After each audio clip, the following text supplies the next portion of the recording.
flaring can be used appropriately at certain times, but unless you're skimming across the ground and then flaring to gain altitude for deployment time, it is absolutely not the only or sometimes not the best way to control your airspeed before you deploy. Welcome to The Leading Edge, the podcast that captures the art, science and soul of wingsuiting. I'm your host, Jack Peplow, and today I'm joined by someone who has quietly shaped how modern wingsuit progression is taught. Some pilots chase bigger suits, others chase jump numbers. But for Dan Darby, it's about foundations, slowing down, widening awareness, and truly learning what the suit is telling you.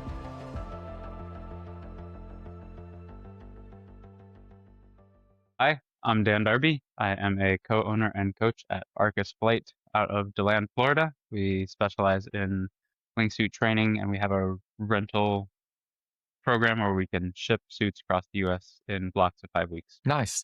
Dan, seems like a really stupid question to ask you because I think most people know who you are, but many people may know you by your name, but not maybe your full journey. So how would you describe what you do in the world of wingsuiting today? We really believe in the taking your time, nailing down the skill sets, the drilling through the basics, doing everything slowly, like progressing through all the suit sizes, not rushing, taking your time, getting a solid foundation really built up. And so we have all of the different suit sizes in all of the different like human shapes so that we can take you through your first wingsuit jump all the way up until you're getting ready to do competition or wingsuit base or whatever it is that you're seeking. You yourself, you've moved sort of fluidly between sort of skydiving, base, obviously a bit of filming, obviously the coaching side, which is massive.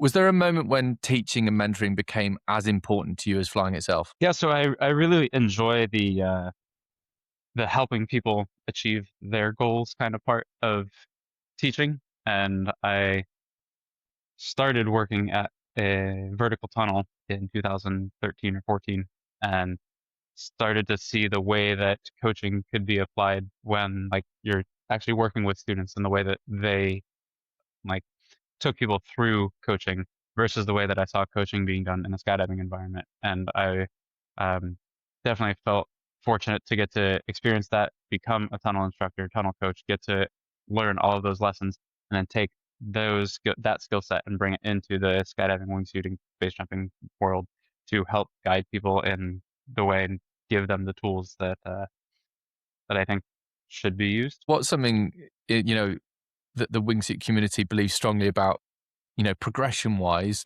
that you fundamentally disagree with? Fundamentally disagree with the thought process that you absolutely have to flare to deploy. There are many tools to control your airspeed. Flaring is one of them, and it can be used appropriately at certain times. But unless you're a Vince caught skimming across the ground and then flaring to gain altitude for deployment time, it is absolutely not the only or sometimes not the best way to control your airspeed before you deploy. I know sort of jump numbers is another one that sort of a lot of coaches do push back on because, people sort of rush with jump numbers and climb up with those sort of suits. But if jump numbers were sort of removed entirely, what indicators would you actually trust to judge, say, readiness of a person, with regards to, let's say, suit progression? So that's something that comes up with us a lot, right? Because we have all the different suits. And so it's easy for people to ask us like, hey, can I just have the next one? Like, no, yeah, I'm sure that you have that minimum that the website says, but it's really not just about that, right? And we actually encourage people to spend a little bit of extra time in the beginner suits before they start moving up. More than any sort of skill set, I think it's a mindset shift that we start to see happen, where right at the bare minimums, if you make the switch at that point, you're still going to be white knuckling through your first set of jumps in the bigger suit, right? And until you have widened your scope of focus a little bit and you've been able to slow down the mental processes and take in more information per jump, you're not there yet. And it doesn't really matter if you can do transitions or go over your head or do any of those kinds of things, right? But I think that until you're able to perceive everything that the suit is telling you, then it's not quite time to be moving on. On top of all of that, we need to see good deployments. That's kind of like a bare bones. When you're watching, a flyer for the first time, what tells you more? Is it how they fly or is it how they talk about their flying? So anybody who's taken like a USPA or BPA coach course, right? You always get to hear the student's perspective on the jump first, right? And I know very early on how the rest of the day is going to go after the first jump when I either get a inflated representation of how they thought the jump went or a very accurate representation of how the jump went. Typically, the more accurately you can remember, recall, perceive, report about the jump, the the more ready you are to actually learn. And you're perceiving things realistically, and you have been able to move past the personal experience, and you can be more objective about the learning process, the performance, and that kind of thing. So I'm going to pick on the former of that, and you've got that student, because this is good for the coaches out there, right? What's the hardest thing to teach someone who already thinks they're doing, say, I don't know, pretty well? They come back, they've got that sort of inflated experience where it's like, that was amazing, that was awesome, I did incredible. May not come out quite like that, but how would you deal with that sort of person? Nobody's skydiving or wingsuiting because they have to, right? We're all here because we want to. And I don't want, like, my job is not to burst anybody's bubble. And I don't think that, like, forcefully humbling people is productive in any way.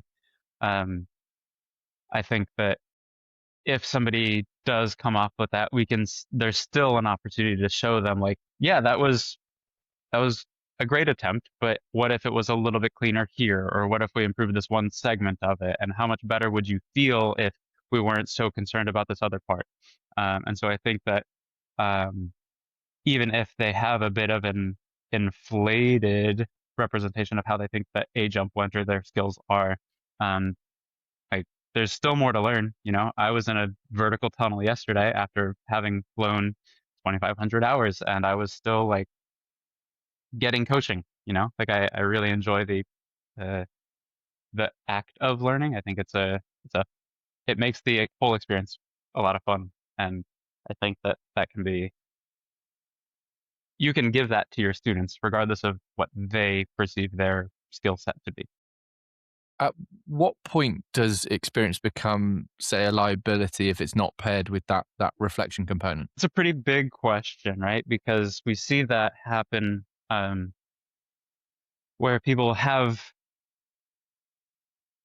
lots of jumps or lots of specific kinds of jumps, and then they want to go start doing other things, whether that be like more hardcore proximity lines or just shorter start base jumps or whatever, and they come in with a level of experience of whatever it is that they've been doing, and I think that experience counts for something, when the reality is that like, you have to approach each of these different things as an entirely new discipline.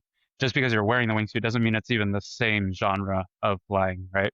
And so I think that it's pretty important to recognize the differences. Like, I know that I'm not a short start guy, right? Like, I don't do that kind of jumping.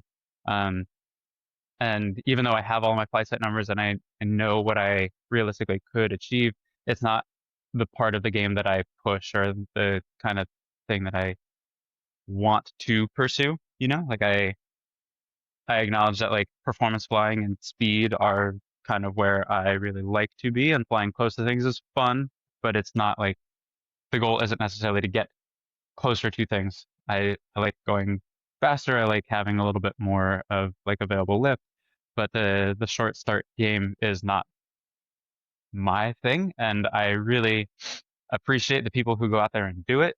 I think that getting to see what can be done is impressive, but it's not for everybody, and it's a very different flying style. Obviously, the world of wingsuiting has changed phenomenally over the years. Like, everything has changed.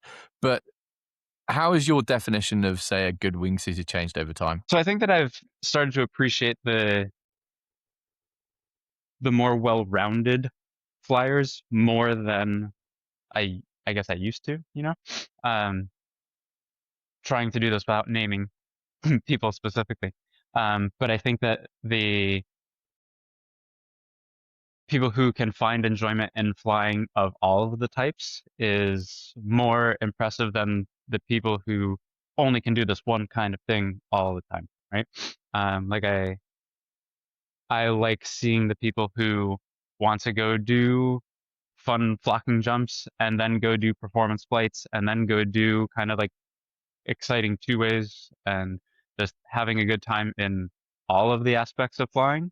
Um, and I think that it's fun to be a specialist, but you're losing out on the rest of the experience. What keeps the people in the sport for decades, and what quietly filters people out, from your perspective. If you think that there's only one kind of flying that is fun, you will find your personal limit in that, right? But if you can find enjoyment in doing multiple things, then there's so much to learn in every aspect of flying. And I don't think that there nobody will ever be done learning, right? There's always more in different aspects, and as long as you can continue to appreciate the challenge of learning and the fun you can have of like pushing yourself to grow in different directions and not just like one thing all the time, then yeah, you'll stick around for a long time. But if you get so focused on just this one thing all the time, you will eventually hit your personal limits. And if you can't appreciate the growth in other ways, then you may find yourself not bored, but you know, finding less reward. If the wingsuit community improves sort of just one thing globally around sort of coaching and mentorship, what would have the biggest impact, on progression in general? Flying the biggest suit as soon as you can is not going to make you a better pilot, right? I talked earlier about the widening your scope of focus, right? I would always rather be on a jump with somebody in a smaller suit who could tell me, well, yeah, I saw that the other wingsuit group was doing this over there on their skydive while we were flying. Like if somebody is that tuned in to what's going on, the world around them, I would always rather be on a jump with that person than the guy that was so hyper focused on just being so locked in on what was going on in his world that uh, he completely tuned out everything else. I want the person that is more spatially aware, more um, clued in to what's going on. And I think that it would do people wonders to spend a little bit more time, a little bit earlier on, just appreciating the physical space that we're occupying while we're flying. And I think that that would be hugely helpful. I think kind of as a community, we possibly need to do better in trying to enable people in the smaller suits. Because I know in the UK, it is almost like, people jump up in these suits and it's almost that the smaller suits are kind of forgotten. So I think as a community, we need to do better.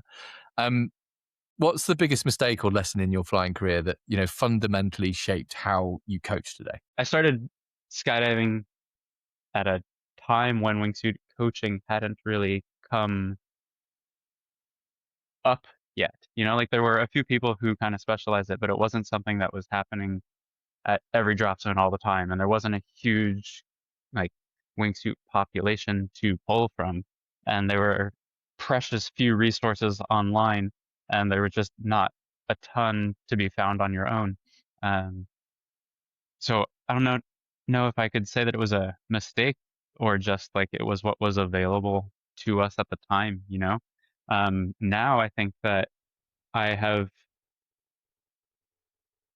really tried to give as much information to as many people as possible. Like I was having this conversation with somebody in 2019, it had to be, about like how much information should be available to the general public, because you could find that somebody puts themselves into a worse situation because they felt armed with more knowledge. But the guy that I was talking to, uh, and it stuck with me. He says that I'll never come out in favor of less information. Like at bare minimum, at least they have heard the concepts and stuff like that. And so I think that seeking out information, I want to provide as much information as possible, and I won't hold that back from anybody ever, really. Dan, that's awesome. And I'm completely aligned with that. It's definitely the journey that we're trying to take. So kind of hats off to you. You're a huge credit to the wingsuiting community.